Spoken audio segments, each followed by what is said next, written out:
is gonna be pretty high up there. He's got he has a 125.45, which he also got recently within the past few weeks. Yeah, so he's really good, really good at this game. Mike the viewer, more like Mike the streamer, am I right? Something like that, yeah. It looks like we're going now. Hanging out in the uncle's house.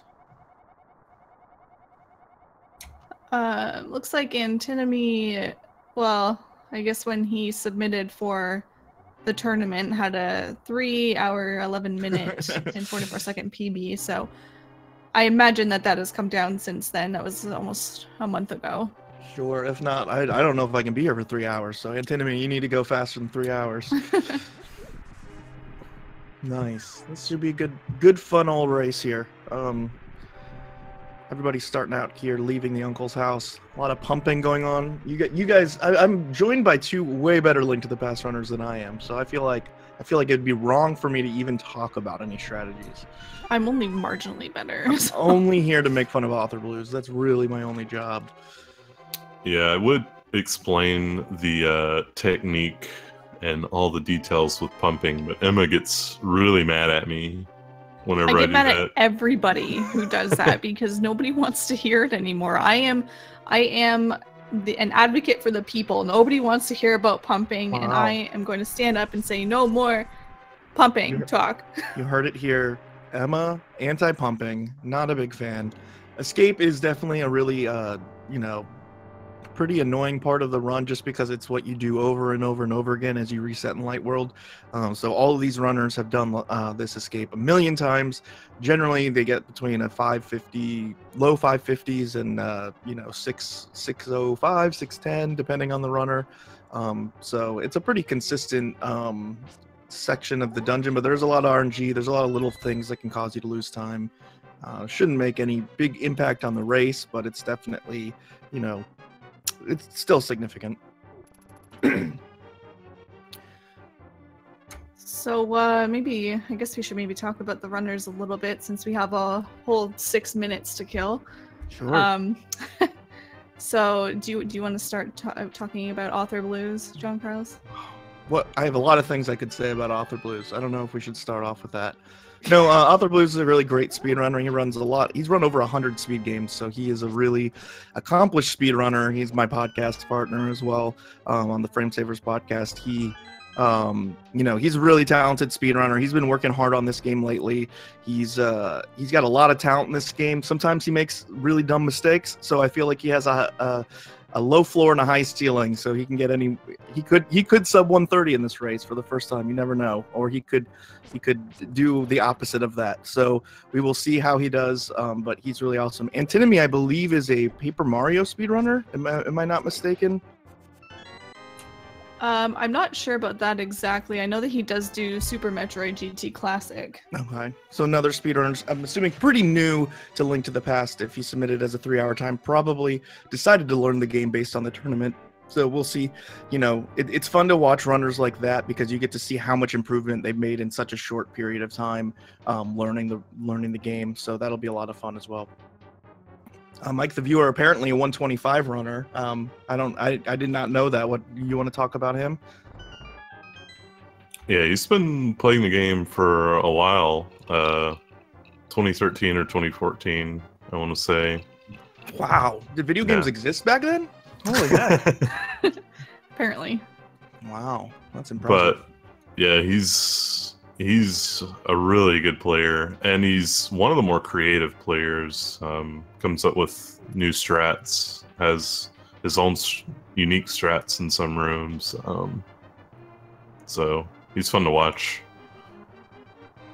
authorblues technically in the lead on this escape right now, so watch out, Mike the viewer. Although they're not racing each other. What about smbai?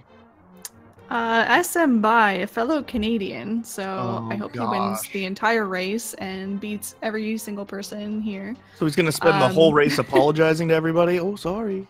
Maybe. Didn't mean to go fast there, eh? Yeah.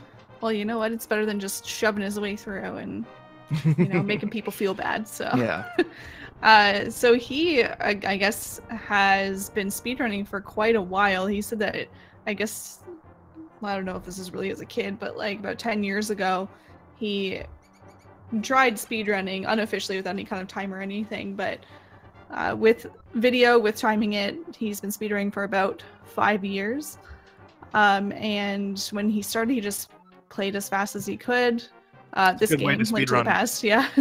And it took him about roughly 3 hours on his US 1.1 card, not knowing any strats or not knowing about the Japanese card or anything. Yeah, that is actually quite impressive.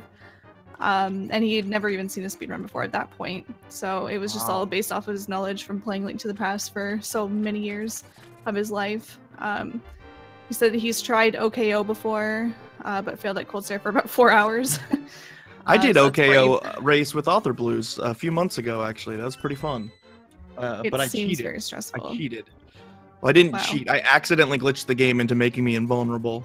But I was a few dungeons ahead. I was heading into Turtle Rock. I accidentally blew the flute on the bridge because I forgot to menu. So then I immediately hookshotted across the bridge. And apparently, if you do those exactly at the same time, you make yourself invulnerable. And I could not, no matter what advice people gave in chat, I could not make myself die to one hit. So I had to end the race. But authorblues put in a 554 escape. That's 1 second off of his gold. A lot of really good escapes going on here. So yeah, that was a really solid escape. For sure. So what is SMBai's PB in this? Is he which seed is he? He has a 143.25 in this game as of a month ago. Okay, so definitely Mike the Viewer and authorblues going to be pretty heavy favorites in these races. They'll have to make some real mistakes. You'll also be able to see some pretty significant strat differences between the left side of the screen and the right side of the screen in terms of safeties to make the game a lot easier, getting different items that, make it so that you either can, take some extra deaths on bosses and pop fairies, or end up maybe picking up mail or some other items. So it'll be kind of a good viewer experience to be able to see the difference between what these strats are and how much time they save. Yeah, and speaking of safeties, you saw every single runner grab the Sanctuary Heart. That's not even a safety. That's just called being smart. Yeah. You all are crazy to save those 3 seconds. Yeah, it's by far the best safety in the game because Mike the Viewer getting a 20 rupee off of the first Octorok, so he's already set for rupees for the whole game. I want that kind of luck. Geesh, he had to kill the Octorok because it was in his way, and it dropped a red. So there you go. Everybody heading to Eastern Palace, which is a pretty boring palace. There's a couple of interesting rooms in here that have some interesting strats, especially this Stalfos room coming up. But for the most part, since we don't have the boots yet, a lot of walking. The walking takes longer because we don't have the the Pegasus slippers, the Pegasus ballet slippers. Yeah.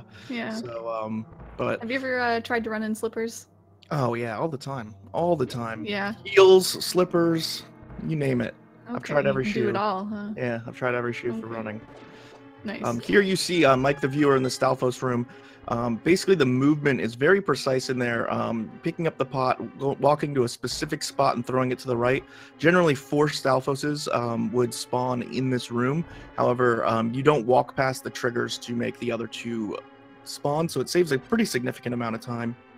It's also really easy to mess up.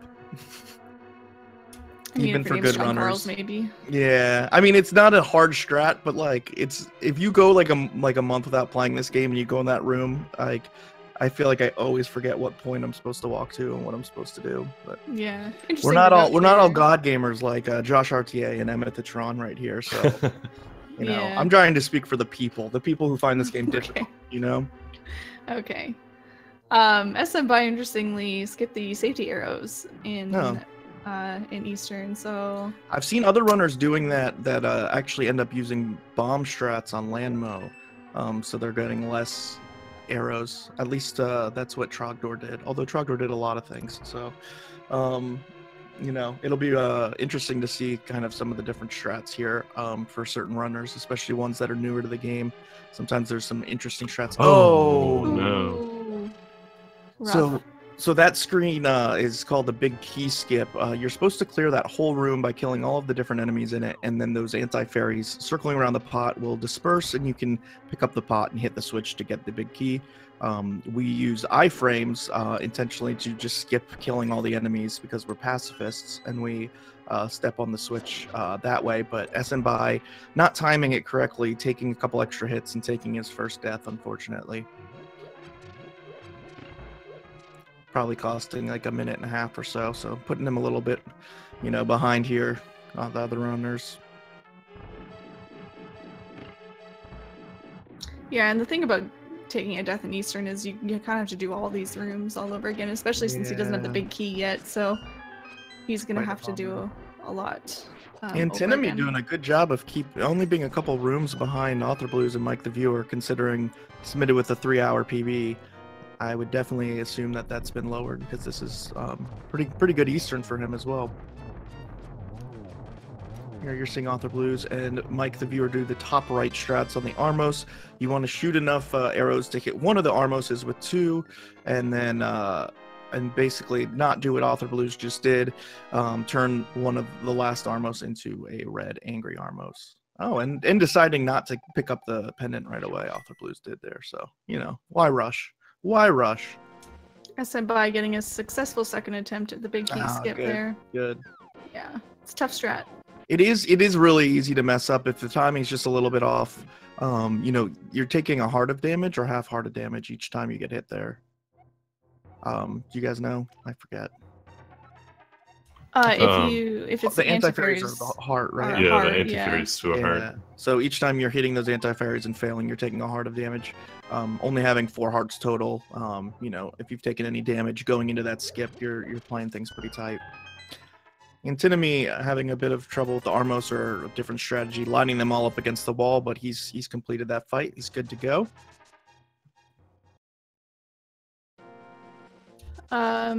Does Mike the Viewer usually do Sahas for the rupees? I think he does, yeah. Really? Lately, he's yeah. A 125, and he does the Sarashalashala rupees, Santa Claus rupees. That's interesting, actually. You don't see that from, I don't think, like any top players, really. No. smbai going into the Igor room. Hopefully he'll be able to wrap up this Eastern and recover a bit from that death. I feel like anytime you're facing a 125 player in a race, you're really just trying to get experience and time for your other races, because you're not expecting to win. That's how I feel when I face a TGH. I know, because, well, some people are really good at this game. It's not fair. It's not fair. So I wonder Cowboy rupees. Okay, I didn't know they were called Elf Cowboy rupees. That's interesting. Mike the Viewer going without a spin speed, leaving the library as well.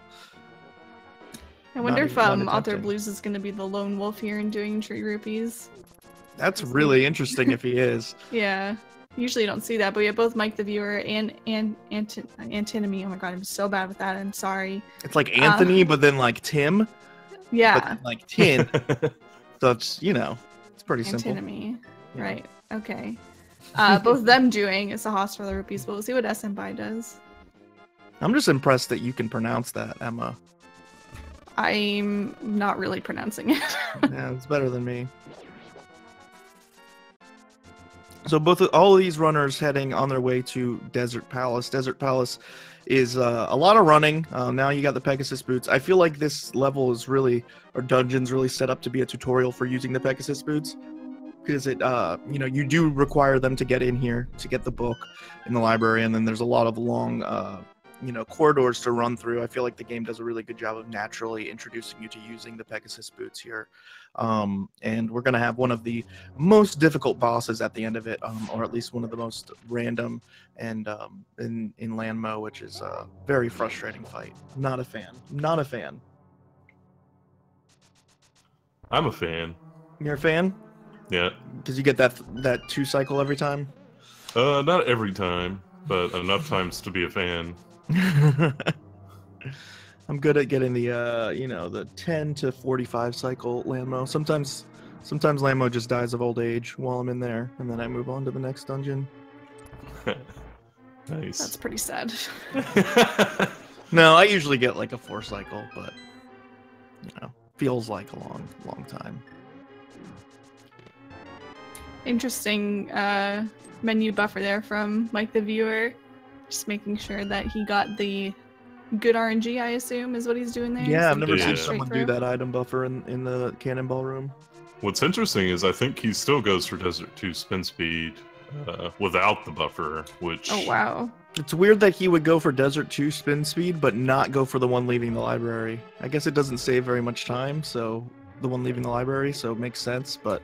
They save feel like about the same. Yeah, it's an interesting difference in strategies here. It's always fun watching the top tier runners that do things different. People like ACLM. Yes. That guy. Yeah. You know, doing strats that aren't necessarily, you know, what Zelda might do or Blunt Bunny or someone else. I think it's pretty cool to kind of see that difference. This game has so many different rooms to optimize, and you know, so it's cool to see people's own little flair on it. Okay, you didn't do Desert 2, so... Wow, he's making a liar out of you, I'm Josh. a liar. Yeah. That's interesting. I always thought Mike really liked spin speed. Maybe he's uncomfortable with it lately and not going for some of the smaller ones. Could just be taking some safer race strategies as well. But yeah, that too. Not going for anything too risky. Sure. I mean, the desert spin speed is really scary because if you fall down, you're redoing a large section of the desert dungeon, and it only saves about what, like less than a second. I almost never go for it just because I've started to implement it lately, but it's the worst when you're on a good pace and you fall down in desert and have to reset. So here we have Mike the Viewer going into the Lammo fight. They'll do a dash against the wall and do a specific slash here to line themselves up. This first pattern, they always spawn in the same spots, but they might move in different directions, do short or long hops. And then the rest of the run, or the rest of the fight, you don't know what's happening, so you just got to react. So this is definitely a fight that, you know, top runners putting so many hours into it can do better, but it takes a lot of work. Oh, he's down to 1 heart as well. Gotta be careful I think here. he'll be Always okay. good. Yep, Yeah. good. AuthorBlues is famously really has some interesting Landmo fights in his PBs, so I'm interested to see what he does. He It's seems to be doing interesting. okay. Yeah, I liked the spin in between the the phases where he didn't get the spin off to hit the Landmo. He just spun around for no reason. But yeah, that was not a bad Landmo at all. So he's good to go there. We've got Antinomy coming up on the Torches room, so he'll be entering Landmo in a second as well. Do you want to speak about fake flippers, since we're about to see that?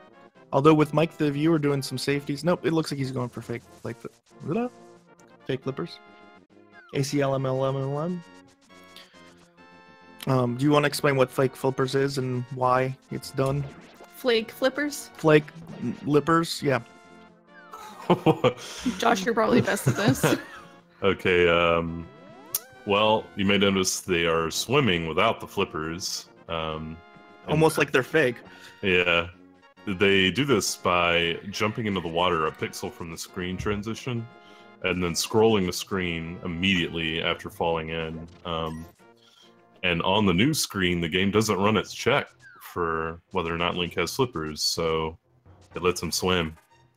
There are a couple things that can go very wrong with that glitch. Luckily, it hasn't happened to either Mike or Auth, and hopefully it doesn't happen to smbai or Antinomy. Yeah. If you take damage at all, the game wants to put you back on land, because now it does run its check for flippers. But the problem is you didn't jump in on that screen, so it has nowhere to put you, and it will search for where to put you infinitely, leading to a soft lock. Yeah, we had a race. We had a race earlier that had dual wielding soft locks. That was real fun. We said, hey, let's just restart the race. We're redoing this. Take 2. Hopefully we don't have that situation here, especially because, you know, 2 people didn't do it, so it'd be a real issue. Normally in an RTA attempt, you just have to reset there. In terms of for the tournament sake, you are allowed to save and quit just there. If you fail fake clippers, it obviously loses a bunch of time, but allows you to continue the race and finish off. So it's kind of a concession we make specifically for the tournament to make sure that we can finish races if people want to try that strat. Yeah, the players do have to be sure to save and quit before they move, though. I believe in the Trogdor Mashi race, I think Trogdor accidentally moved, and that activates an infinite scroll, which you can't get out of. And that's bad, right? Yeah. That's when you have to reset your entire console. At least you don't have to like buy a new console. Ooh, Antinomy. No. Oh my god, I hope he... No, and he moved! No! We were just talking about Can this. we have like a real talk with everyone in the tournament right now who's watching or whatever? If you mess that up, you gotta not move around once you get put on the land. You gotta save and quit right away, or else Let go of the D-pad. Yeah. So I don't know what I guess Antinomy is gonna be starting the whole match over. I don't know what his plan is right now. I'm not sure what his plan He's is. taking a little longer on the title screen than normal, so he's probably messaging someone in Discord saying, so I made a boo-boo. What am I supposed to do from here on out? Unfortunately, the answer is you have to start the whole game over again, which is an unfortunate thing 20 minutes into the race. It makes it real hard to win when you give up a 20-minute lead. Looks like Antinomy is just going to opt to not finish at this Oh, point. bummer. That's too bad. Antinomy really showing a lot of improvement from the time that they submitted. Was having a pretty solid run up to that point, so that's quite the bummer that they missed the fake clippers and didn't know to hit select right away. Got to make sure you know what to do in all situations for these races, how to react to all sorts of unfortunate circumstances, especially because this is Link to the Past and most of the run is unfortunate circumstances. Authorblues taking a death here as well. That's the patented Authorblues intentional death in Hera to save hearts. Yep, he likes that strat. I personally think dying is not good in the race, but you know, we can all agree to disagree. Whoa, Mike the viewer setting up the perfect pixel in movement instead of bonking for the bomb jump to skip across that gap to get to the crystal. Authorblues going into the bomb jump now as well. This is one of the easier bomb jumps of the many bomb jumps in the run. Yeah, I didn't actually see what Mike did, but it didn't look intentional. No, from talking to him, I'm pretty sure he does the new spin bomb jump thing. It was found just a couple months ago. Maybe it was intentional. That is what it is. That's what he did. I'd never seen it before. It looked like he was scrambling to figure things out, but I think that's probably just what the strat is, and I haven't seen it yet. So yeah, that's a pretty cool strat. What you do is you charge a spin attack and then start, like, you know how if you get close to a pit, the game kind of has you in the slipping state where it's like Link is slipping against the edge. You get in that state, and then you release B, and then come back to land, and the game will stop you on the first pixel of land. Authorblues down to 1 heart on Moldorm, but pulled it out, so that's good. This fight we didn't speak to, but it's a pretty random fight. Most people hate it. I like fighting Moldorm. I'm the only Link to the Past runner I think in the world that likes fighting Moldorm. I also think he's adorable, but his movement is really pretty erratic, and it's a tough fight. It's really easy to get knocked down, which costs a whole lot of time and resets the fight. Nothing more frustrating than getting to the last phase of Moldorm and getting knocked down. But both Authorblues and Mike the Viewer pulling off pretty decent fights against Moldorm, heading on their way to get the Master Sword. smbai finishing up the second half of Hera. I truly believe, knowing Authorblues well, I do still feel like he could lose this race. I know him pretty well, and I feel like he can pull it off. So, still a lot of drama to be had.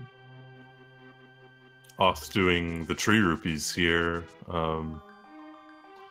It's an interesting route. It wasn't found until 2014 by ACMLMLMLMLM, as John Carlos calls him. I always want to call him ACM or ACLM, but then it's like there's other L's and other M's, and then There's one L. There's like 10 L's. I don't know. Okay. We can agree to disagree. According to you, there's 10. Yeah, that's probably part of my issue. Oh, smbai, interestingly, hitting. Oh no, fell. Yeah, but he hit the switch, so I guess he was setting up a different bomb jump.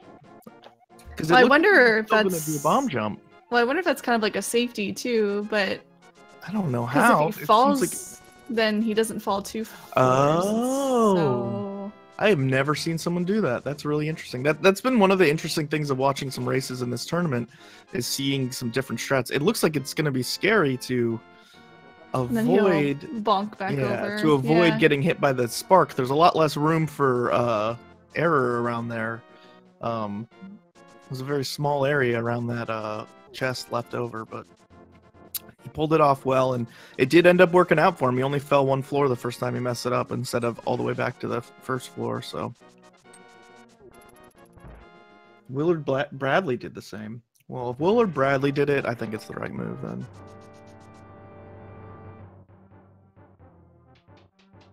Okay, let's see how this fight goes with Moldorm. Moldorm not being too mean.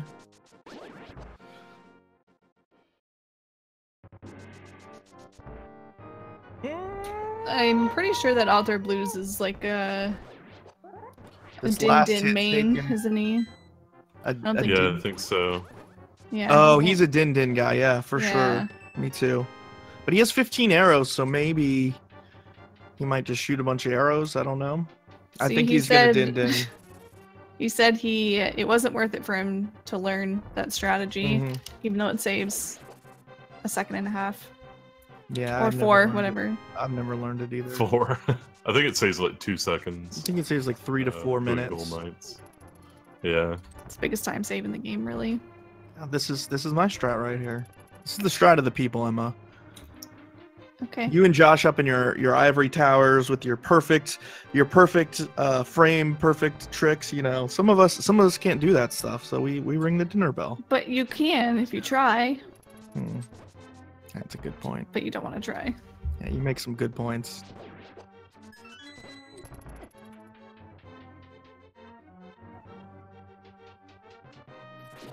smbai.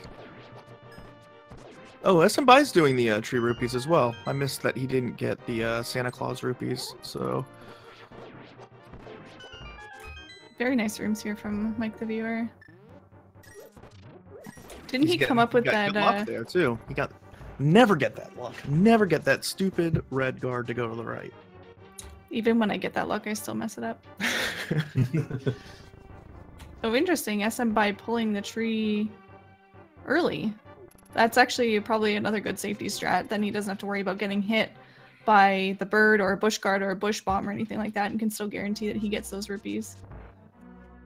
Imosaru saying, ringing the dinner bell is weak sauce. Pun intended. So I don't know if we have any more dinner puns that people can pull out. I think that would be nice in the chat. Let's not encourage that. I think if the chat could go ahead and do a bunch of dinner puns, I would be very pleased with. Not do that. We'll just not. Listen, some of us want to have fun. I know you're a Link to the Past speedrunner, so you don't know what that means. But others of us that have played other games, but I've played other games, and I know. So have I. Not that I've seen. Well, not lately because they suck, but. Yeah. See. Okay, so this fight with Aghanim, famously very heavy RNG. He'll give you 1 energy ball you can knock back. In the next 3 phases, it'll be a 50-50 flip between an energy ball and blue balls, and then he'll do a lightning cycle. So you can get anywhere from 0 blue balls to 15 blue balls. Huge variance in time in the run. So really won't impact this race because Mike the Viewer's pretty far ahead and authorblues is racing the title screen, which I think he can beat, although I don't know for sure. But it is a huge variance, especially in RTA attempts. In close races, it can be a huge differentiator, causing, a 20-30 second swing.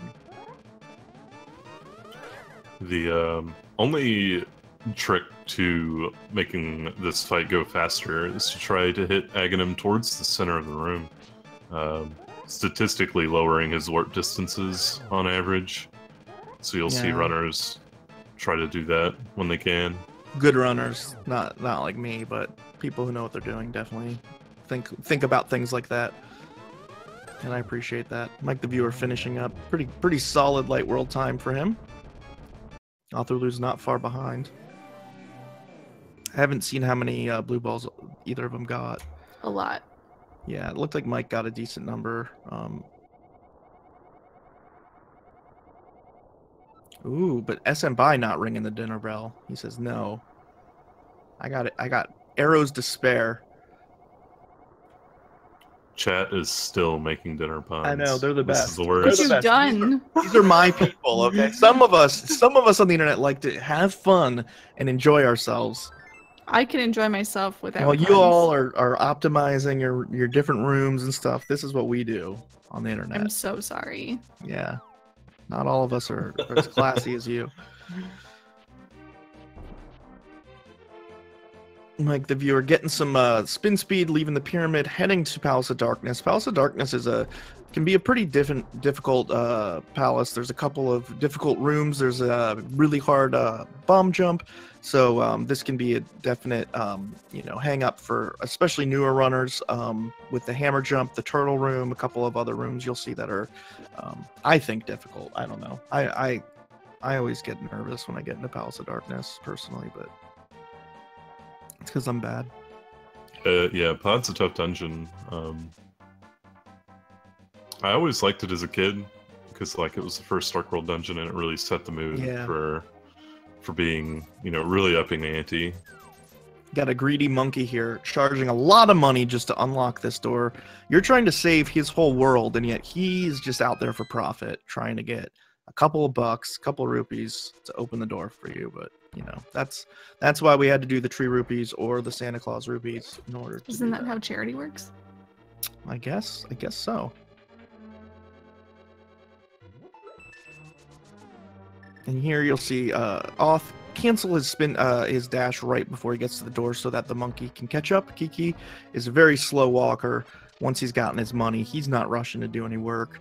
And so you want to get him as close to you as possible before that. I didn't even know that was a strat until recently. I was probably losing several seconds to that. I'm seeing a clear lack of puns in the chat now, so kind of disappointed by that. That's good. That's good. I was really eating up those dinner puns, We do. It's sad because Scrivo should be here. There's Scrivo. There, you and I Scrivo expect can do Scrivo this, to do 300 puns in a second. Oh man, so Mike the Viewer already taking 2 hearts of damage, one of them to his own bomb for blowing up that hole. Might have a difficult time having sword beams in the second half of the dungeon, which does save time. We'll have to see how his hammer jump goes. smbai fighting Aghanim, getting some blue balls here.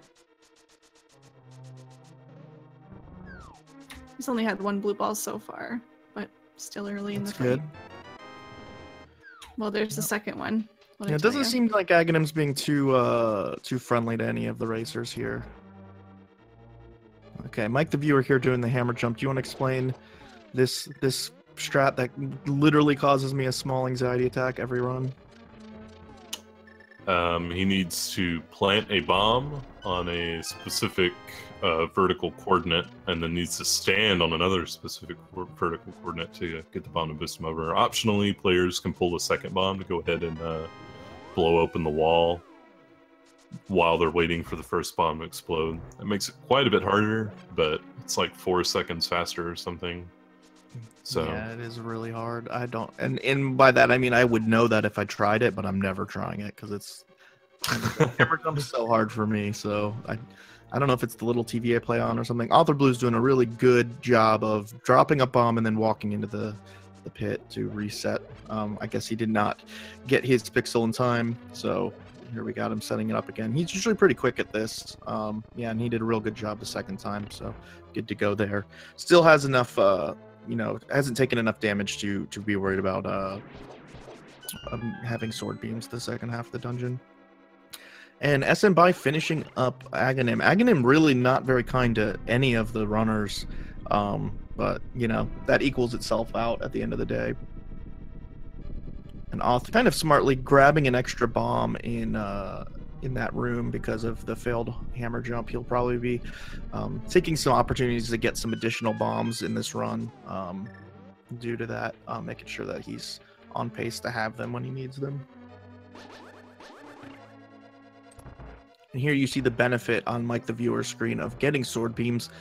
For one, in that screen, you would have to flip the switch with a boomerang or an arrow, and then that would basically incur 2 additional menus. Also, flipping the switch in the room before that also would have to be switching arrows or walking all the way up to the top of that room. So authorblues and Mike the Viewer both having sword beams, making these parts of the dungeons a lot easier. smbai heading there to pod with the monkey, and going to be starting Palace of Darkness. So do you want to speak a bit about the Helmasaur fight? It's a varied fight for sure. Yeah, it's interesting. Mike's doing the fight without the sword out. It's I guess a common thing among top players. Ooh. But he's in a tough situation here. I think he's gonna be okay. Yeah, he's okay. Yeah, okay. He pulled it off. Luckily, he didn't get more fireballs or anything, because if he had gotten fireballs and the tail at the same time there, that would have been a death for sure. I don't think he could have avoided contact. Really, you know, taking some risks there. That was real close. Would have made the race a lot tighter at this point, but clutching it out. authorblues entering this as well. As you can see, most runners do what authorblues is doing. Hold out the sword, tink against the mask, and that's when you hammer. It helps you time hammering the mask. Getting hit by a fireball there. Going in here with full health, so that's nice. Makes it a lot easier to be aggressive. And he's going for some hammer strats on the second phase. He got 2 hammers in. He's got to be careful. He's down to 1. You got it. Oh. Both of them going down to 1 heart and clutching it out. You got 2 really quick hammers on the second phase, which is really hard to do. Hammering the second phase has a really specific, I think, you know, visual cue, and Helmasaur moves around quite a bit. So really impressive to get those 2 hammer hits off. They do save a lot of time. You can see each slash pushes you away from Helmasaur quite a bit. So being able to limit the number of slashes you're doing and not getting pushed back by the hammer, you can do that second phase a lot faster, but it's dangerous. So we've got smbai. I'm not sure if he does the hammer jump, but he looks like he's going to. He's coming up on that right here, so we'll see how he does with that. Meanwhile, Mike, unfortunately taking some damage outside of Palace of Darkness, puts him down 2 hearts. All the enemies outside pod really deal quite a bit of damage. But thankfully there are hearts later on that he can grab to... He can kiss the witch. He's probably not going to get powder, so he probably won't be doing that. Oh, that's true. Nice to kiss the witch, though, you know? She seems like a nice witch. You can run into the tree and get some apples.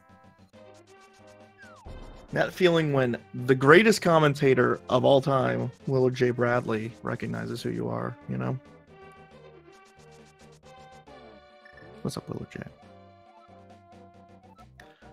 smbai, impressive with being able to do the bomb jump. A lot of runners that are newer to the game opt to take the intentional or the intended path, but it costs about 45 seconds. So that trick, oh, that was actually pretty smart. I don't even know if I would have thought to do that.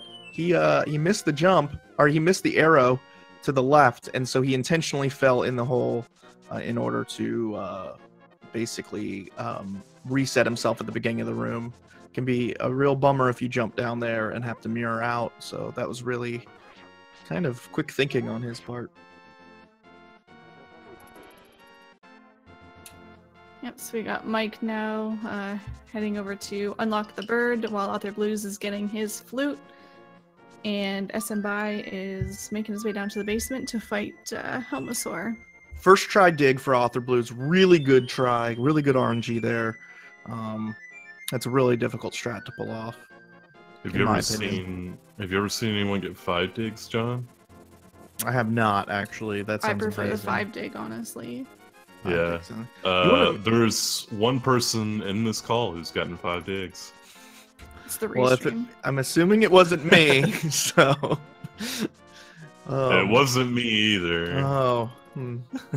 It was I the really want to restream. see that video really badly now. I hope it exists on the internet somewhere. Here you're going to see a big differentiation. Oh, here's the turtle room that we didn't point out. This room's terrible. SMBI having a bit of trouble, but actually not too bad, to be honest. Only taking 1 heart of damage, too. So he will only be able to take 2 hits against Helmasaur. And here you see a big differentiation in strategies. Willard, our Mike the viewer, going straight to the Dark World to go into Thieves. ALTTP will be opting to get the powder, and so the powder allows you to be able to powder anti-fairies and what are the bunny beams in order to get fairies throughout the run. So there's a lot of different points in dungeons where you can get your health increased back up to full when you make mistakes. It's probably the last safety most runners drop, I would think, outside of Sankard if you count that. And it costs about how long? Between 35 and 40 seconds. Yeah. Oh, SMBI no. getting charged no. right at the end of his Helmasaur fight. Only a few hits away too. Oh, that's unfortunate. Sometimes Helmasaur can charge you right into the wall, and you have very little room for movement. It's a tough fight. It's a really easy fight until it goes wrong, and then it's a really tough fight, unfortunately. So did ALTTP get that 130 with powder? Yeah, he has not dropped powder yet. Dang, ALTTP, when does powder drop? And you're 129. I know. I got a 50-second PB the other day, and I was on pace to also get a 130 with powder, but I lost a minute in Ice Palace. So we're both going to get sub 130 with powder, I think. Wow. The baby sub 130. Unbelievable. It's so hard to get sub 130 with powder. I feel like that's impressive. Is it though? Yeah, Off specifically said he's not going to drop powder until he gets a 129 with it. I could get a 129 with powder right now. Yeah. I'm not going to. But I'm not going to. Listen, 5 dig. Whoa. Don't you rub your talent in our face. Whoa.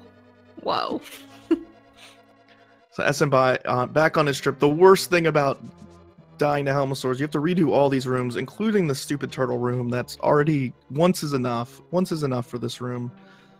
I don't know what strategy he's doing here, but there we go. It's an interesting. It didn't cost that much time, but definitely not the standard turtle room strategy. Taking another hit again. That he could have used that 1 heart that he accidentally lost to the turtle room last time, because just taking 1 heart of damage ends up meaning that you can take 1 less hit from Helmasaur, who does 2 hearts of damage per hit. So back at the Helmasaur fight, Mike the viewer just tearing through Thieves Town, acting as if there's no enemies in his way.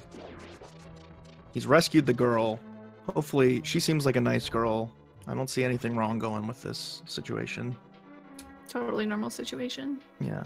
Oh, going with arrow strats on the Helmasaur here. It's a good safety strat, for sure. I don't think I've ever really thought of it. I know if you have a silver arrow, it takes 1 hit, but that doesn't happen. That's a strategy used in all dungeons, actually, if you don't want to hammer Helmasaur, really? since you only have the fighter sword at this point. Yeah, you can use arrows instead for safety.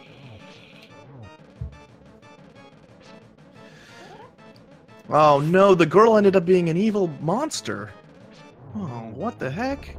In a nightgown. Yeah, that's really unfortunate. Luckily, there's a pretty set script for that fight. Mike the viewer, I think, going off script there, but I feel like if you get the first phase and most of the second phase on script, like the rest of the script doesn't matter. But that's my amateur feelings that are probably incorrect. It's about right. In a poncho. Yeah, it's a poncho. That would be really awesome if Blind had a poncho and a sombrero. I'd be all for that. I wouldn't even kill Blind at that point.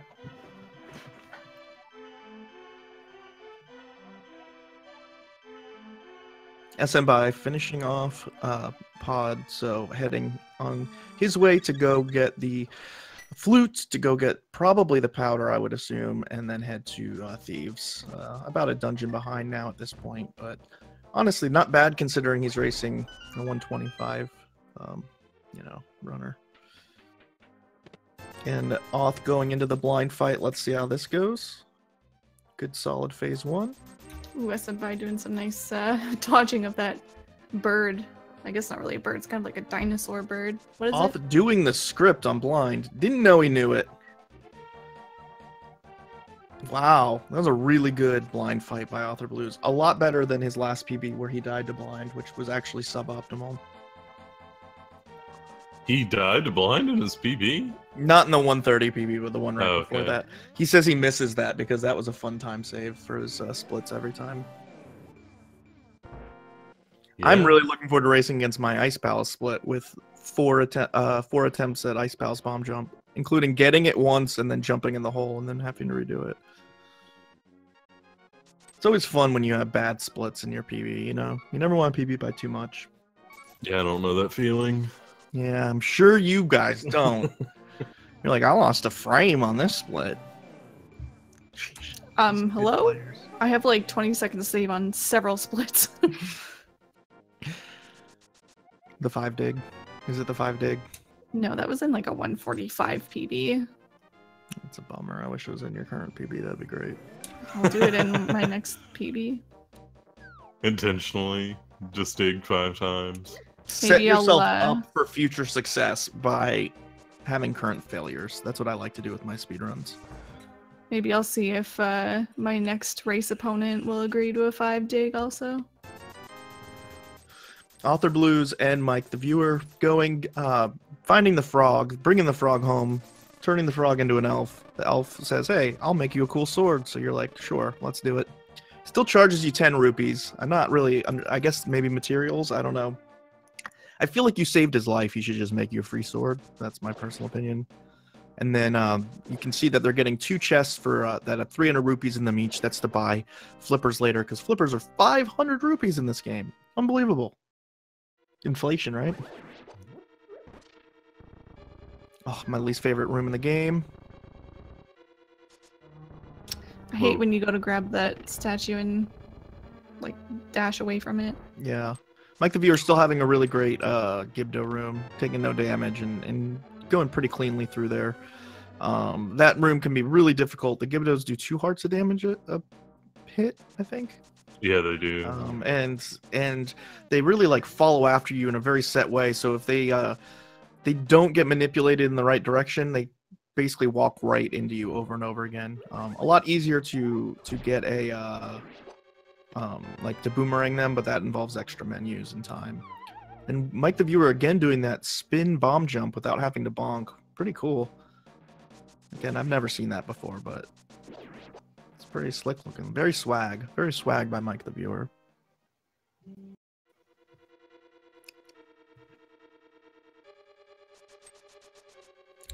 Alright, so we got a smbai in Thieves Town now. Making his way to the big key. authorblues getting bullied outside of Skullwoods. Real. Making his way to the big key. Faces past. Homebound. May have forgotten a line there. But that's okay. Sorry, I forgot how you're a big Vanessa Carlton nitpicker when it comes to lyrics. Yeah, that's me. Yeah. John Carlos knows me so well. We can point out the Hellway, which we kind of missed on the Thieves Town. It's tough to commentate when the runners are all kind of in different spots, but this Hellway coming up is a pretty terrible room here in Thieves. smbai is down to 1.5 hearts, so this is definitely scary going into the Hellway. He could have Heckway. powdered that anti-fairy in that room. It's a little bit dangerous to powder that anti-fairy though, just Yeah. because of all the Patrick stars around. Oh, but hey, takes gets- a bunch of time to adjust, but gets the God Pixel and is able to get through that Hellway without taking damage, which is really what's important when you're at 1.5 hearts at that point. Less faster than concerned about the time. dying. Oh, authorblues failing the bomb jump. You know, it's a hard bomb jump. Only the 2 of the easiest bomb jumps, or one of the two of the easiest. He had a 2 attempt, okay, and opting to bonk across the hole there in order to save hearts instead of time. You know, we see how it is, Author Blues. You don't care about saving time at all, do you? Like the viewer, finishing up my least favorite palace, which is Swamp Palace. I hate this palace so much. It's like 4 rooms, and I suck at all of them, and they are all too hard for me. I don't know. Should be easy.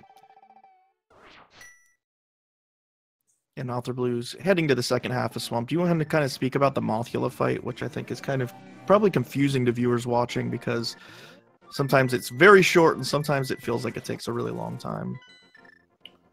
Yeah, I guess the main deal with Moth, enemies are actually, I guess, programmed to take damage from spikes in this game. And you'll actually see them make use of that. If you look at Author Blue's screen in the room with the mummy with the key, he's going to hit the mummy into the spike to kill it very quickly. He got one hit on the spike. That was interesting. Yeah. That spike deals the damage of a tempered sword spin, so it's very strong. Moth would kind of be crappy if he took damage from the spikes, though, because his room's full of them. The developers get around this by making him invulnerable to spikes. But nice Mothula fight by Auth. Yeah, that was a nice fight. Him being invulnerable to spikes actually ends up making the fight kind of a real pain, because if you slash him into the spike still hits him, but it just overrides the damage with 0. Yeah, so not only does it not do additional damage, but it overrides it and does no damage. Oh, smbai going into blind with 2.5 hearts. I'll watch this. Okay, good first phase.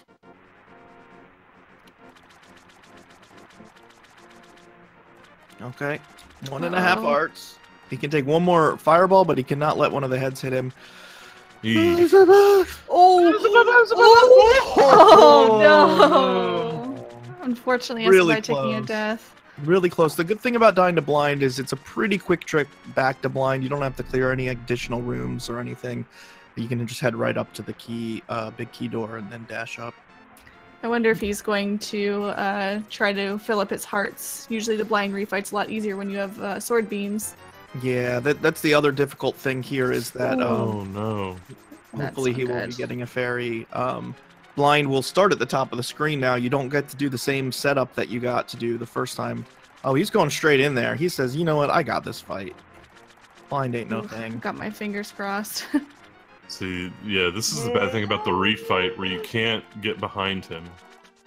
I'm experiencing emotions right now. That's all I can say. Yeah, waiting when you for get him the to come sword, down.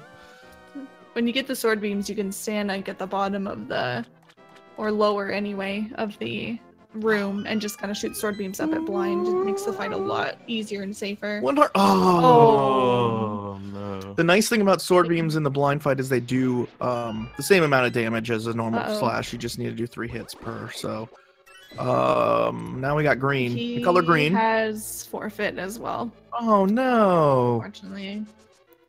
So sorry to smbai. I feel like we should just switch over to the overlay where it has two runners at this point. We're losing runners every couple minutes here. We can still pretend there's a race between Mike and Auth here. Antinomy forfeit because he soft locked on fake flippers. So so you may be confused if you are coming into this stream right now. Mike the viewer and authorblues are not racing each other. They are racing, well, nothing right now. Nobody else is racing against them. So they will win as long as they, you know, complete the run and such. But still getting good practice in for the tournament. I know this is authorblues' first race for the tournament. I don't know about Mike the viewer, but gives you a chance to kind of have a low pressure run of Link to the Past without, you know, getting to try maybe some of your tournament strats, your safer strats, and feel a little bit more comfortable. You know, it's way different than doing RTA attempts. When you make mistakes, you can't reset. And so, you know, they'll both be finishing out their races here. Yeah, the time's still... Oh, go ahead. I was going to say the same thing you were, actually. The time still ultimately matters because your best time in groups is used to seed you in brackets. So. Oh, I wasn't aware of that. Yeah, they'll want to do as well as they can here. It definitely matters. Nice. Are they aware their opponents have forfeit? It depends. They are allowed to be watching the stream. They're allowed to see where their opponents are at, and a lot of runners do use that as a strategy to see, you know, how far ahead or behind they are, and they can adjust their strats accordingly. So both of them are possibly aware, but also a lot of runners might opt to just say, you know what, it'll distract me knowing where they are. I'm just going to focus on my own run. So there's no way to know for sure if they know. Well, they might have, if they have the speedracing.tv channel up, it'll say right in there, because it's different from IRC, right? And it's sure if they're looking at it. If they're looking at it, yeah. Which they might not be as well until the end. So they probably are aware, but they might not be. Mike the viewer, we haven't talked about Ice Palace at all. But this is a pretty difficult dungeon in general. It's much longer casually than it is speedrun-wise because of the Ice Palace bomb jump. This dungeon makes you wrap through it several times to finish it casually, and so we skipped that. But it's also very difficult because of that cold stare fight that Mike the viewer just made look pretty easy. Cold stare getting a little bit loose, but basically no issue for a top-tier runner like himself. Cold Steer being one of those fights that's really, really easy, except for when it goes wrong, and then it's terrible. Which seems to be like most of the bosses in Link to the Past. Yeah, Cold Steer is really rough. The item in this dungeon is the blue mail, which we never get. We don't even get the big key, so... authorblues failing his first attempt at Ice Palace bomb jump. Having a bit of trouble with the bomb jumps on this run. Pulling it off there, he'll probably opt to get the ferry at this point, being down 2.5 hearts, but we'll see. There is a ferry 1 room north of where you drop down on the way to Cold Stare, so he can go ahead and do that and not lose too much time. But he may... knowing him, I know he will do that, because... I mean, when dying to Cold Stare is the most costly boss fight to die to. You have to do about 2 or 3 minutes more of dungeon again. And in a race, that's pretty devastating, although obviously he's already won this particular race, but you know, playing it a little bit safer makes sense. In an RTA attempt, you might just go in there with 2.5 hearts and say, let's see what happens.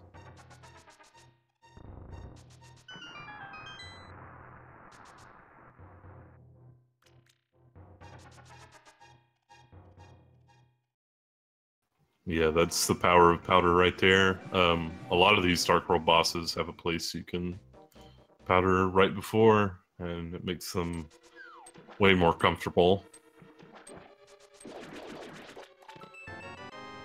Yep, so authorblues going in with a lot more health than the 2.5 hearts, which is good because my blood pressure can't handle a 2.5 heart authorblues cold stare fight. Okay, getting the 8 hits in there. Got a good spin. Oh no! He was pointed up. He didn't get to point to the left, and he's dead. Oh no! Well, I guess the fairy did not help Auth in that situation. That's unfortunate. Every runner of this game has been there. There's so many little things you can do to mess up the Cold Stare fight. He's going to go ahead and opt to head straight to Swamp Palace now because he has no magic, and you need full magic in order to fight Cold Stare. Instead of grinding and trying to get magic, it's better to just go straight to Swamp, fight through Swamp, get that full magic refill. Interesting warping menu there, and then head back over to Ice Palace. So he's going to go ahead and do that. That's generally his strategy with races. Cold Stare is tough. You have exactly 8 fire rod shots to take him out of the giant ice case that he's in. If you miss one of those shots, the run is not the run is over, but the fight is over. You have to die and reset. If you you know, when you do that spin and put him in the corner, you know, you need to time it really well. He slashed upwards on accident instead of to the right. He was doing everything perfectly fine up till then, and then they went loose. And once they're loose, you never know what happened. I think they do 4 hearts of damage per puff that touches you, and the ice blocks do 2 hearts of damage. So it's you're assumed to have blue mail going into that fight because blue mail is the big key item of of Ice Palace, but we skipped that. So everything does way too much damage in that fight. Yeah, definitely. And he, like, normally you can rescue it if they escape, if you've done a good bit of damage to them, but he had only landed, I think, the first spin and maybe one extra slash before they got loose. Yeah, and it's just really hard to deal He with. probably could have played it a little bit safer, but it's really tough, honestly, once they're loose. He already, wasn't going in with a ton of health even after getting the fairy, so it's just a tough fight. It's a pretty common death. Fortunately for him, it won't be, hurting his standing in the race, since he's facing forfeit, but, definitely probably the worst mistake you can make in a Link to the Past race is dying to Cold Stare because of the fact that you have to go through Ice Palace fully again. Mike the Viewer here in Swamp Palace, which is kind of a very easy palace in terms of completing it. It's expected to be, I think, your second palace in Dark Worlds for casual play. Is that right? Yes, yeah. Yeah, so everything does very little damage, and so it's really easy to take this this dungeon for granted. But there are a lot of time to lose in each room. There's a lot of strats, a lot of random enemy movement that you have to react to. So I think it's definitely a room or a dungeon that a lot of runners probably take for granted, I would say, and don't put as much time into as they could. It's really hard to lose a run to Swamp Palace, but you can definitely lose time without noticing it because of how many different rooms you're in and the small strats in between them. Yeah, for sure. The dungeon does become a little bit more dangerous if you're in authorblues situation where since he started this dungeon from his death and ice, he's already missing quite a bit of health. Yeah, and he's missing also one heart, obviously, that he would have gotten from finishing Ice Palace. Should still be fine, though. I mean, I think anybody of his caliber should not have any trouble handling a swamp, and I think he'll be good to go. And there's a couple of hearts you can pick up and such. Argus, luckily, is probably the easiest boss to beat, at least. Obviously at the top level, getting like a 0 cycle Argus is incredibly difficult, but just beating Argus in general is a fairly easy fight with the Tempered Sword, because each of his puffs only take 1 slash. So here we'll see Mike the Viewer going in to Argus. Looks like he's going for that 0 cycle. Oh, wow, what a guy. What a fight. And he's going for the Fire Rod strats here. Yep. Wow, that was a really good Argus fight. Holy heck. I mean, Argus going right in at him. He says, you know what, I don't care. I'm getting rid of all these puffs. I'm not worried about it. He had plenty of health to tank the damage and really just takes quick care of Argus. Really, really nice fight. Yeah, that was very good execution. I thought 0 cycle Argus was the myth, but I guess it's actually something that can happen, so that was cool. Was that a boss fight? Technically, yeah. Technically, that was a boss fight. We did debate earlier what the puffs are around Argus, because I don't know. I feel like you're helping him out by clearing them away from him, but Oth said they're his children, so I don't know. I don't know if you guys have an opinion on that. They look like mold, honestly. Maybe they're orange eggs, mold. Like, don't you feel like if you had a bunch of mold flying around your head forever, and then somebody came in and cleared it all out, you wouldn't try and kill them? I don't know. I think Argus is being very, very disrespectful. Quick warps are a myth. Thank you, EOD Tex. I appreciate that. Hashtag. Whoa, Mike the Viewer getting that hookshot speed going into the flute. Pretty interesting. So Mike the Viewer opting to get his do his shopping trip before going into Mire. The shopping trip involves going and getting Ether and then getting the Ice Rod as well, both needed to complete the run. Got to get them at some point, so why not now?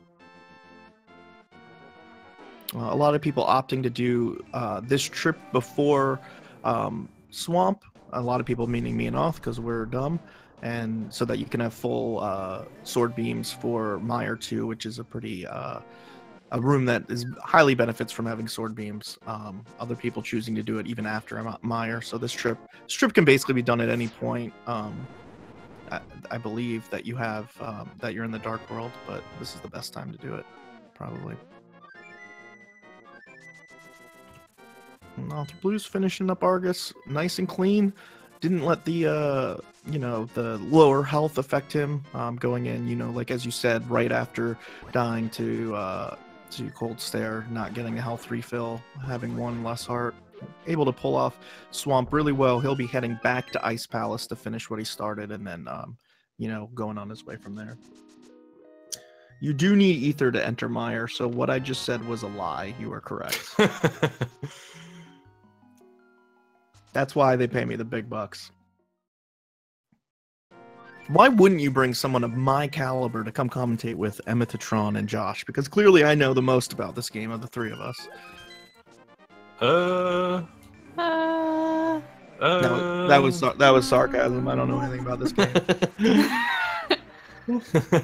I just found out what quick warps were like a week ago, so people are getting paid. Nobody's getting paid. Nobody's getting paid, Emo. Trust me.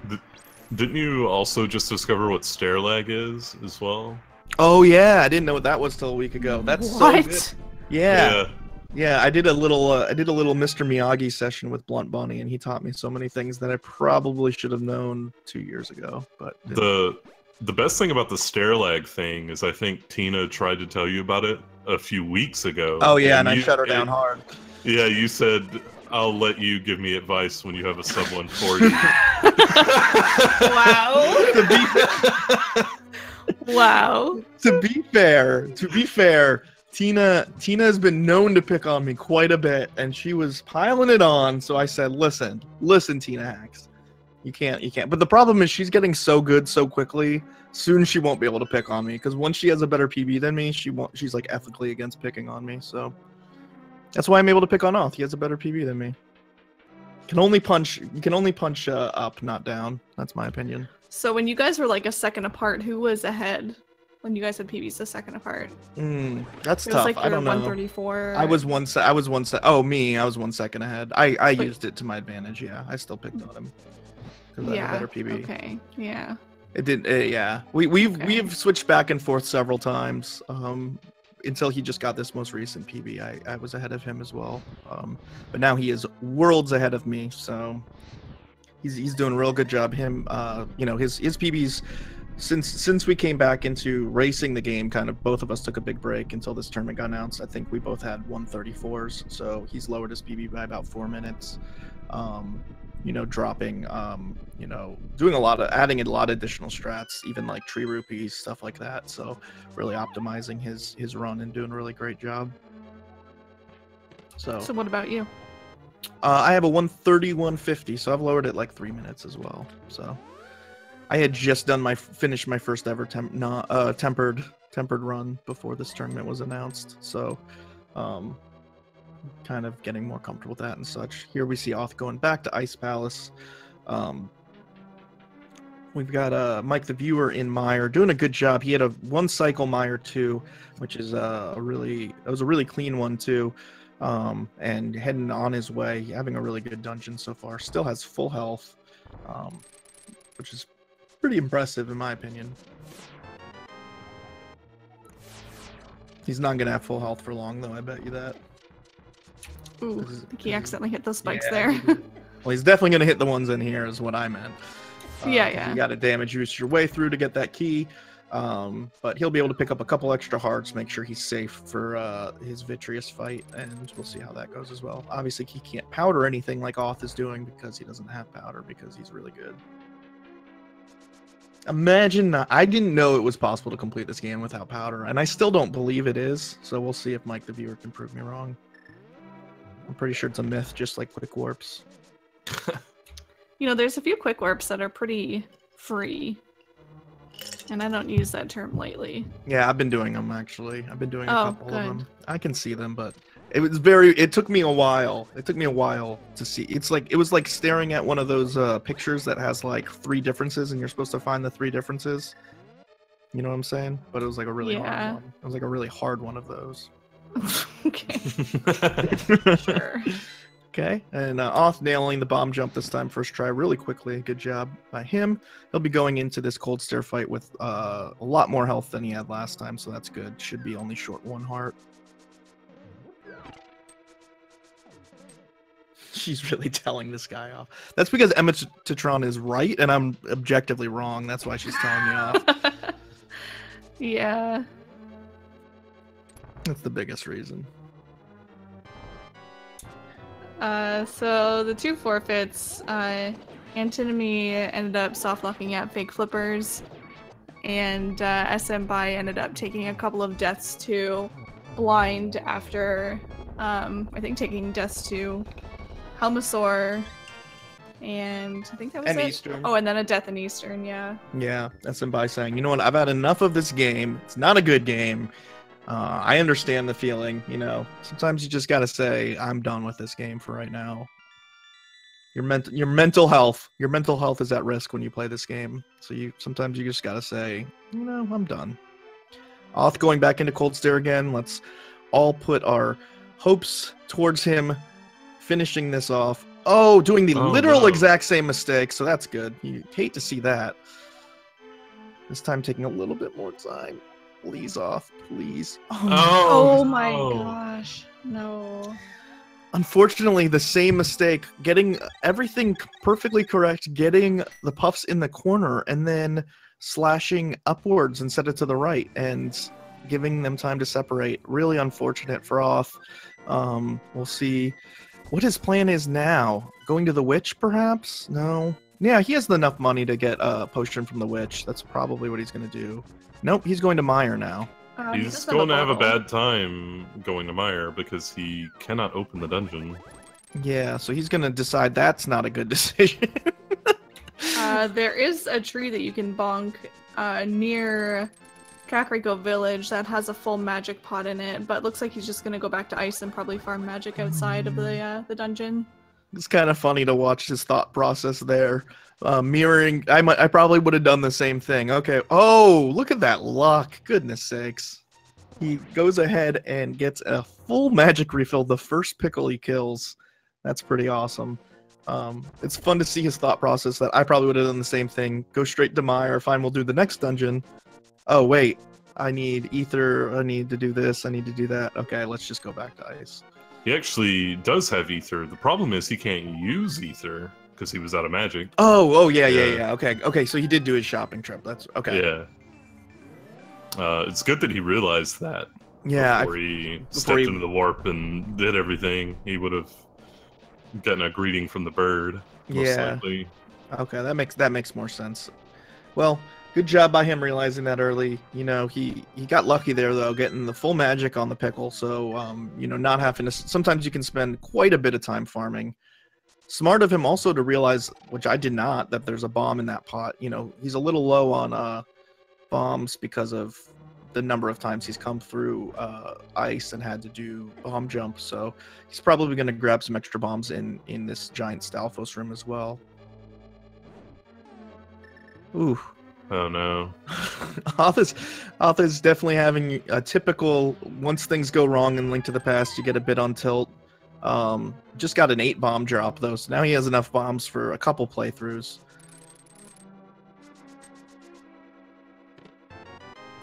Oh man, I hate this room so much that he's in. Meanwhile, I guess we can look at a little bit at Mike the Viewer's stream here. He's on Turtle Rock, which is a pretty tough dungeon, especially for a non-powder player, because you know, there's a lot of things that can do damage to you here, and this is a big reason why throughout the game we didn't talk about this, but there's some specific strats done to try and force a fairy there on that specific pokey. Unfortunately, it didn't happen. Oh. This room being a big reason why he's taking it really cautiously, which is pretty smart. He got a really bad pattern there by the Chomps, decides to take it slow. They do 4 hearts of damage per hit. And he has no opportunity to, you know, fairy these, powder these anti-fairies or anything throughout the dungeon, so important to take it safe. He'll probably be getting a fairy from this next pokey, I would think. Unless he got one earlier, I didn't get to see. Oh, Off taking another death? No, he got to 1 heart at Ice Palace bomb jump. Oh, so he worked out. He mirrored out, yes. Yeah. Off definitely struggling with Ice Palace on this run, for sure. Yeah, Ice Palace is definitely the hardest segment in the middle of the game, I would say. It's just so much can go wrong. Yeah. The boss is hard. For sure. Um, I still think that Skullwoods is the hardest dungeon, but that's because I'm crazy. I think Ice Palace is easy. However, I lost a minute to Ice Palace in my PB, so what do I know? It's bad to lose a minute, just so you know. It costs about a minute. I wish I could just listen to off stream right now because I assume he has some words about this run so far. Honestly, it was having a pretty solid run up until... Oh man, really struggling with bomb jump now. Really nice pokey 2-room by Mike the Viewer. That room has how many RNGs? 16, 32, Yes. 4,000? it has... Oh. Oh, no, off. He still has enough to make it one more time here for the bomb jump. I feel bad that we're neglecting Mike the Viewer for this fascinating run that AuthorBlues is putting on. He is exhibiting quite the show here in Ice Palace. Holy this is scary. heck, dude. Half a heart. If I were Auth, I'd go get the blue mail. oh my gosh, he almost got... real close there. Oh my god. I'm surprised he didn't grab that heart.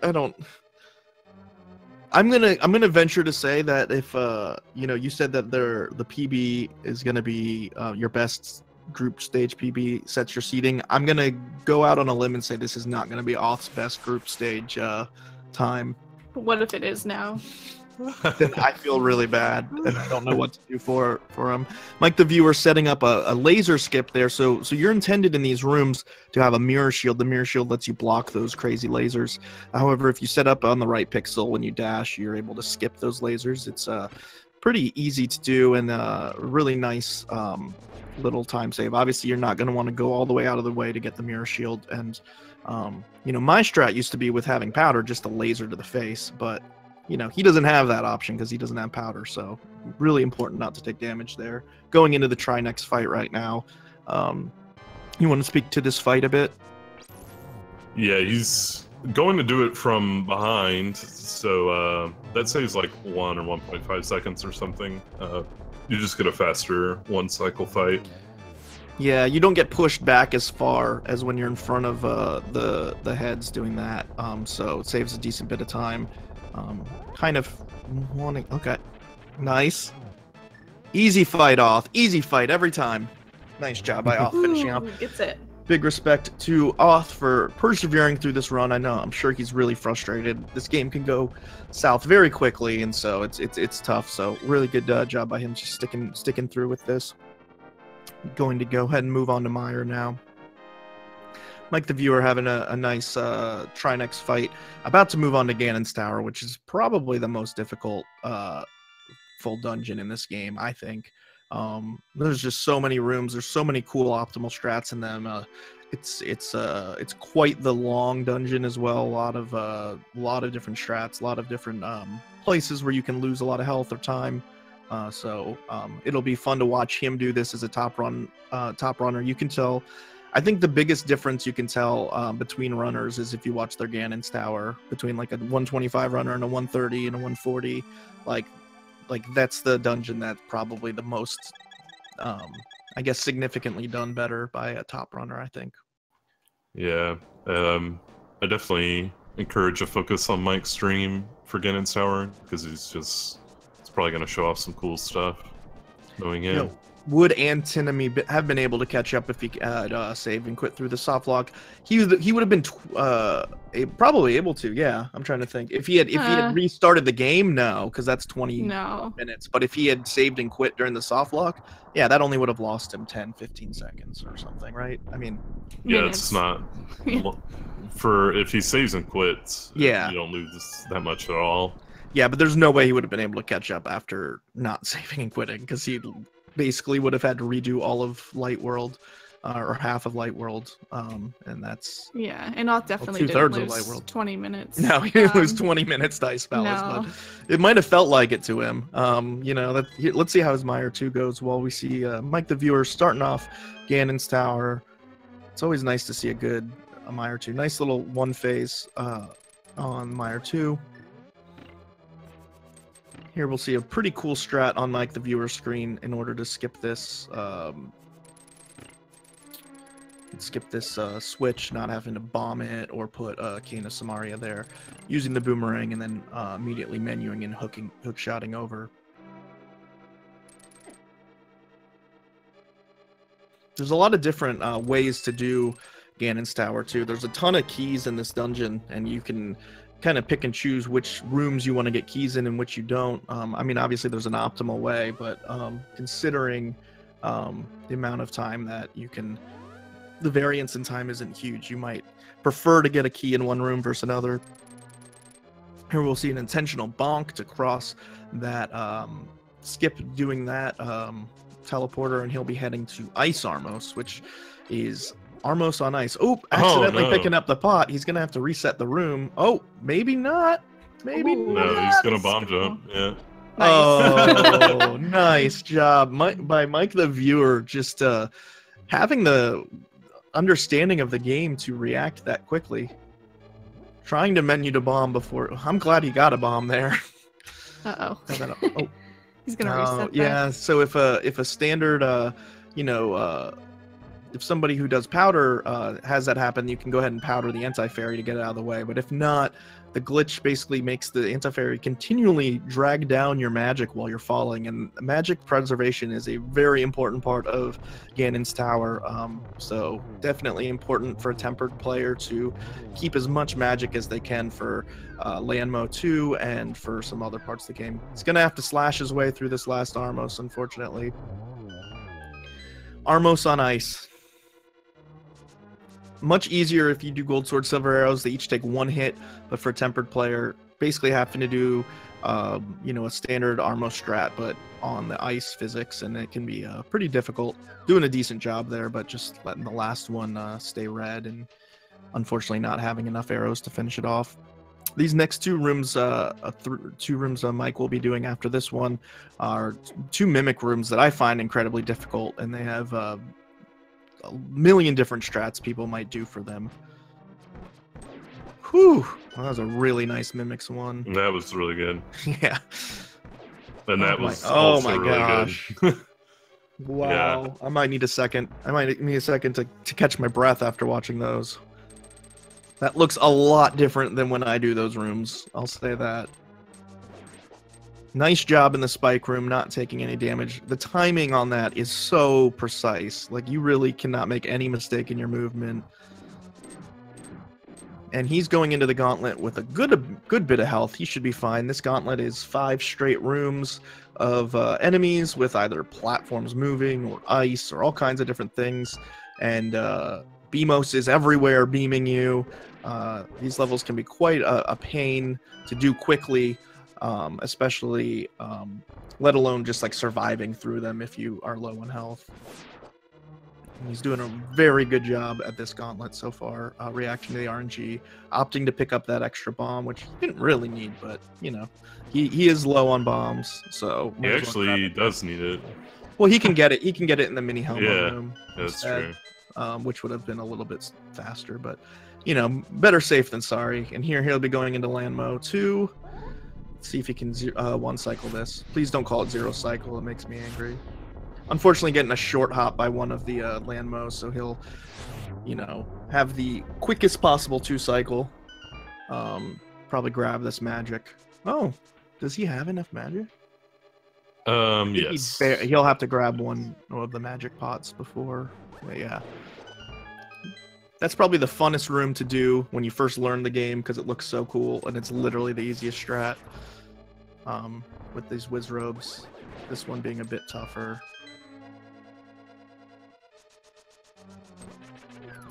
What a scary amount of magic to have going into this room right here, but I think he's gonna grab extra magic at some point.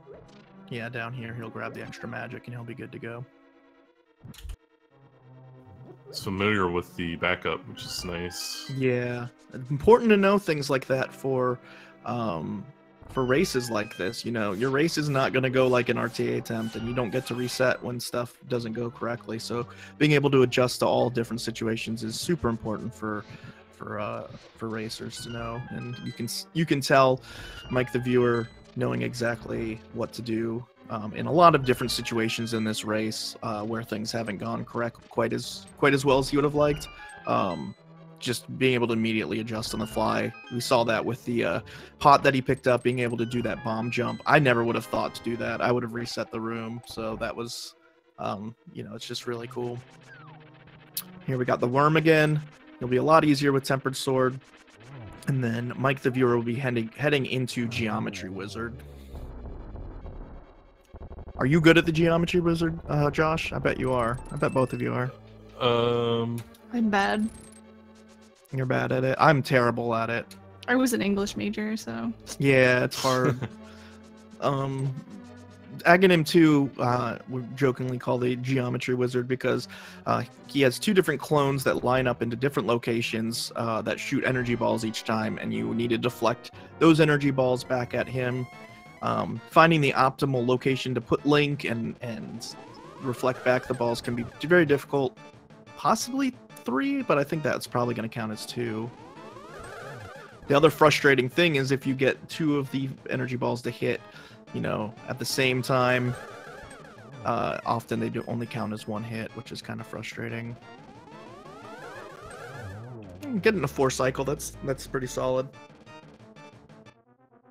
You can get a 2 cycle, but really, generally, you're aiming for a 3 cycle on Aga 2. And Mike the Viewer heading into the Ganon fight. Ganon's the bad guy, I think. Right? Yep. I think so. He's on pretty comfortable 127 pace here, so. Casual 127. Must be nice. Yeah. Do you want to explain Tempered Ganon? It's a pretty awesome fight. Yeah, it's also pretty complicated. Yeah, it's kind of hard to explain in this short period of time. Yeah.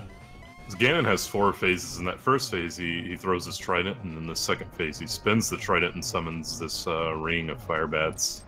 We have specific setups to try and get what we call the 1-in-1, where you need to get 12 hits worth of damage on him across both of those phases. Which he just pulled off. Good job on Mike getting the 1-in-1.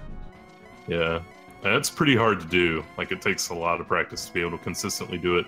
Ganon has 4 different places he can warp to start the second phase, so you have to memorize and learn a few different things about it. Absolutely, and if you miss it, generally it's really hard to get. If you've missed phase 1 being 1 cycle, it's really hard to get phase 2 to be 1 cycle, depending on where he goes, because now all your locations are messed up and stuff. So it takes a lot of learning. And then the race, it necessitates this torch glitch that Mike the Viewer just did. Generally, in a casual playthrough, both torches would go out, and you have to keep them lit in order to hit Ganon. However, if you light the first torch that goes out really quickly before the second goes out, the second just stays lit constantly, making it easier to do what he's doing right now, which is these spins with the Tempered Sword. The casual playthrough of this game, you would generally have silver arrows and gold sword, and so you'd normally hit him and then shoot him with silver arrows. He takes 4 silver arrows, but he takes 12 spins here, and Mike the Viewer just showing that he's a top runner, like tons of 3 hits in those cycles, just really, really good Ganon fight all around. Yeah, that was really solid.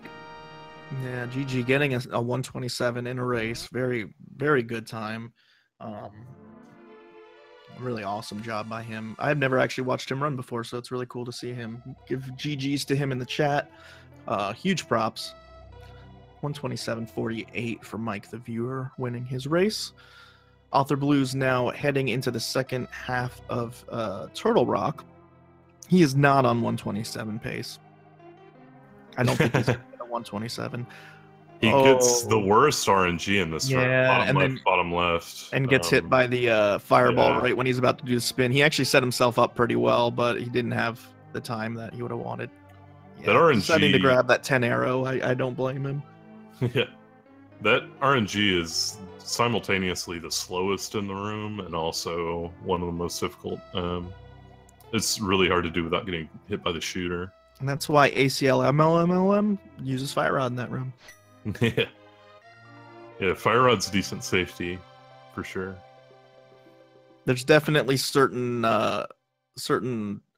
setups or certain RNGs in that room where you would not want to use Fire Rod. You can actually kill both of them in one spin, which is really awesome to do when it happens.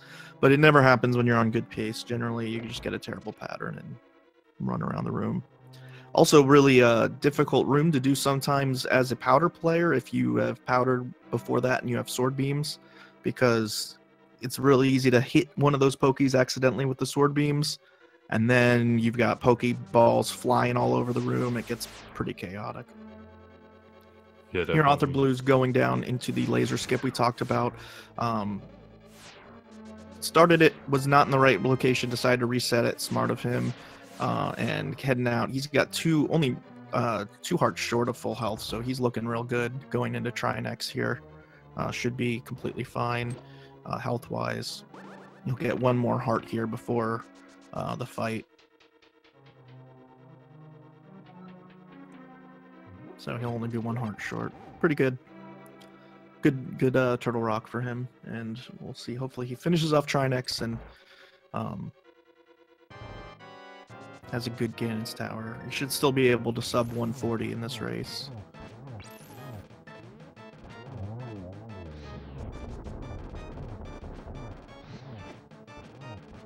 Very nice phase 1 of Trinex by Authorblues, doing the back strat, pulling it off really well. Here he'll be trying to get a double spin in on the second phase. Pulls it off, nice. Menus to hook, and good Trinex fight. Yeah, that was solid. He probably won't be able to get sub 140, unfortunately. You don't think so? No, you're right. You're right. He probably won't be able to. Looking at the time he caught the crystal. I forgot to add the Ganon fight time. I was just adding the Ganon's Tower. Yeah. I'm rooting for my buddy here. You know, unfortunately not having the best run of his life, making it harder to pick on him, which is unfortunate. I like when he does a really good job and then makes just a small mistake that I can make fun of, but obviously not having a great Ice Palace. The rest of his run has been honestly pretty solid.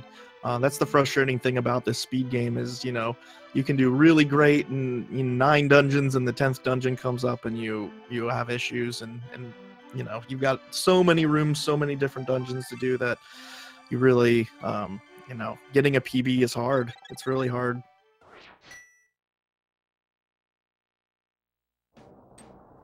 So now he's heading over to Ganon's Tower.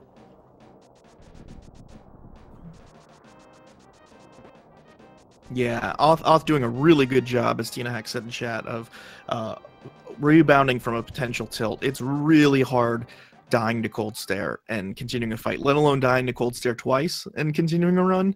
Really frustrating for a runner of his caliber, you know, almost a sub 130 player. You know, obviously he's going to be disappointed with his performance here, but being able to, you know, gut through it and you know, not do the forfeit and finish, really good job by him. He's playing really well again, which is hard to do after, you know, having an Ice Palace like that. It's really hard to pick yourself up and say, I'm going to have a good Mai or I'm going to have a good Turtle Rock, and he went ahead and did that. So we'll see how his Ganon's Tower goes.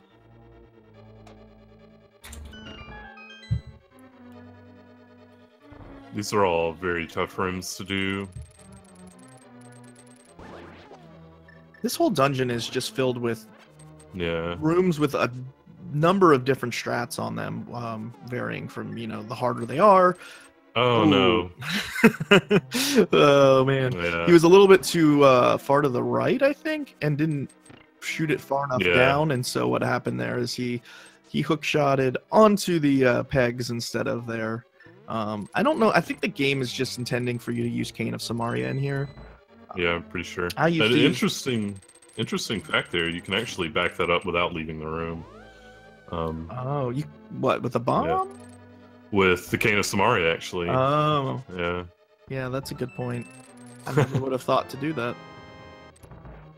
My mistake is usually not hookshotting in time, so I don't really normally have to reset the room, but I'll have to remenu, so kind of a different struggle. I actually used to use bomb strats in that room until very recently, which is embarrassing, but Oh wow. Yeah, bombs take about 30 to 45 minutes to explode, so it's a good time to make a sandwich or do something else. Did you also hit the second crystal switch in there too? The one that's like behind the other one with the bomb? On accident sometimes? Yeah, sure. Yeah. Of course. Of course I did. I've done Yeah. it. I've done a lot of bad things. Sorry, I don't mean to turn this race into here's the bad strats that I've done in the past, but Auth actually taught me that specific strat, so shout outs to him for helping out a bad runner like me. Having a really nice ice Armos right here. Good job by him. Actually having a better ice Armos than he had a standard Armos, so it's a really good fight. And he's really flush with arrows because of that 10 drop he got from a Poke 2 room in Turtle Rock. So he's got 20 arrows. He's feeling real good about that, I bet.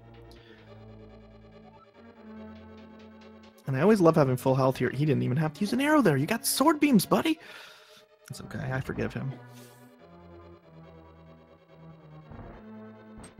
Let's see how his pretty solid Mimics 1.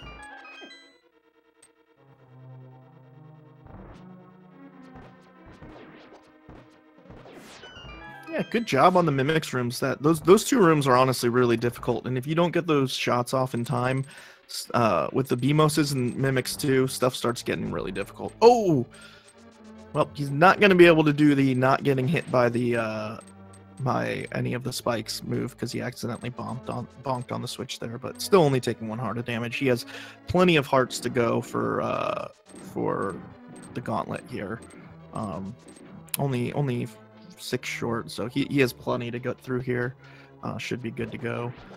Off this run, having issues with shooting things in the wrong direction. Either like it's like the 4th or 5th time I've seen him try and do something completely correctly, except he was facing the wrong direction. Obviously, was really critical to his cold stare issues, but having a good gauntlet here so far. Doing that dash to the left, in my opinion, is difficult. I don't know if it's difficult to anybody else, but to me, it's hard. Okay, nothing's hard for you guys, I understand.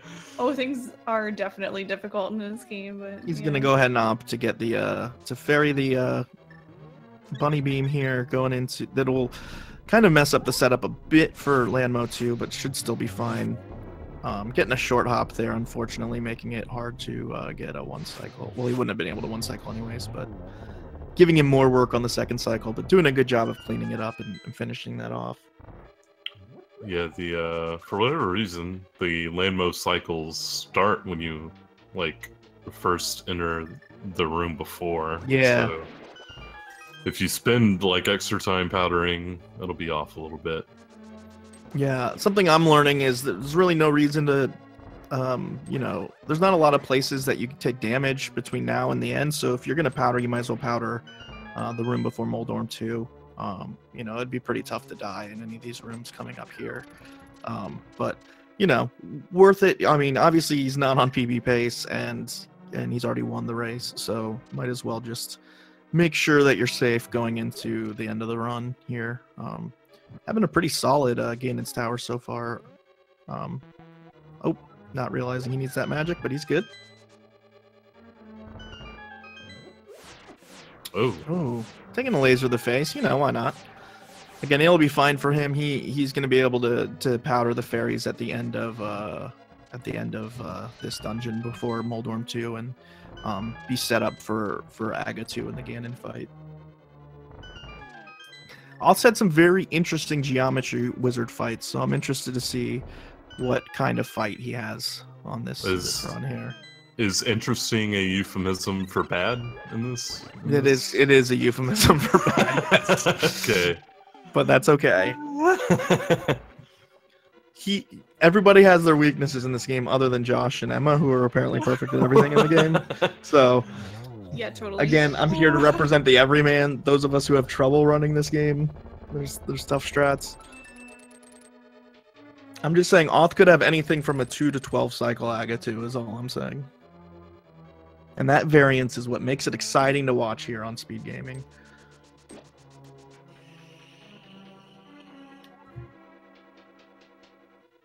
Yeah, this boss is deceptively hard. A lot of top players actually practice it a good bit and consider it one of the hardest in the game.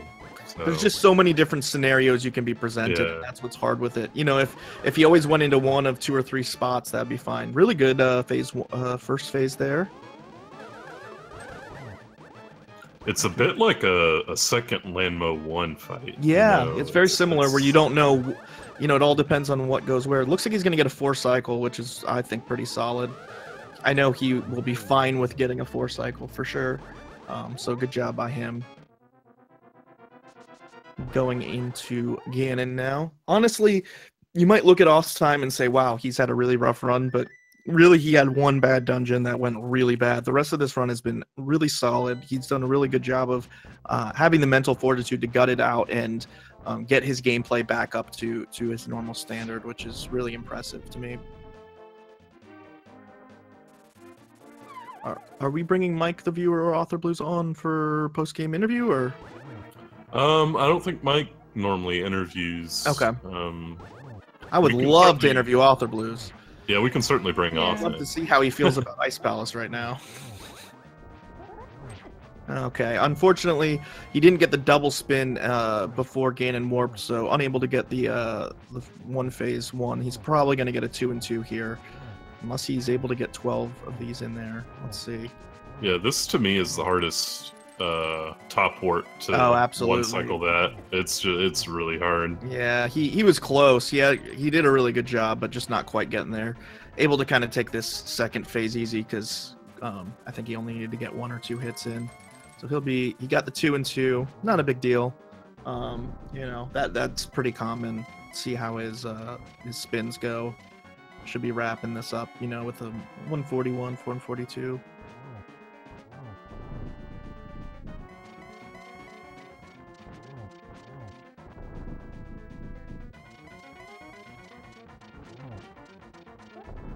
Here you can get a free spin in before phase 4, making it that you only need 12. Opting to go with the torch for the torch glitch rather than using the fire rod completely makes sense. It's a lot less dangerous. I didn't realize definitely. how dangerous it was, and I've been doing fire rod the whole time, so I'm just, you know, make up for all of my other dumb strats. But he's having a really good time right now. He's getting some 3 hit cycles in here. So if you time the lighting of the torch, you can get 3 spins in before you have to relight it, as opposed to 2. Sometimes it's best to wait for him to warp to a new location. It's a lot of kind of positioning and just general feel for this fight that you gain over time doing it. Something that some runners, you know, some runners choose to never get gold sword and silver arrows so that they are consistently good at learning Ganon, so that they're constantly doing Ganon tempered throughout their whole run. So good job by Oth, clutching it out, you know, having the fortitude to finish, getting a 142. Obviously he's probably disappointed with his time, but really good job by him finishing it up and doing a good job for most of the run, having a really solid run.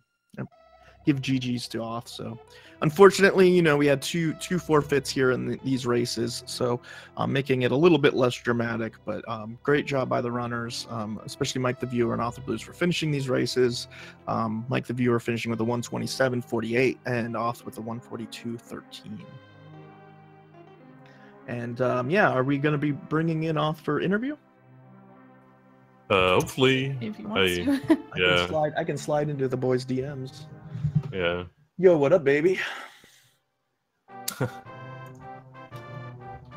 I'm sure he's eager to talk about that run. Oh, I'm sure he's real excited to talk about that. Yeah, Honestly, knowing Oth, he will probably be just as funny and jubilant as normal, so I'm not too worried about that. And here he is. Yo, our boy Authorblues. Yo, what's good? Hi. How do you feel about that run? You took Really the strong, powerful performance. I brought the heat. I think I've set the standard for this tournament going forward. Absolutely, absolutely. It was really an inspiring run. Well, I bet it was inspiring to do something. In all seriousness, I mean, obviously, Ice Palace was a train wreck for you. That was a tough time, but honestly, really big props for being able to recover from it. And honestly, have a good solid Turtle Rock, have a good Ganon's Tower, have a good Ganon's fight, have a good Mire. You know, it can be really hard when you have a dungeon just really be frustrating and go wrong to, you know, have the fortitude to be able to turn around your gameplay. And you really did have a good end of the run after that. So props to you for that for sure.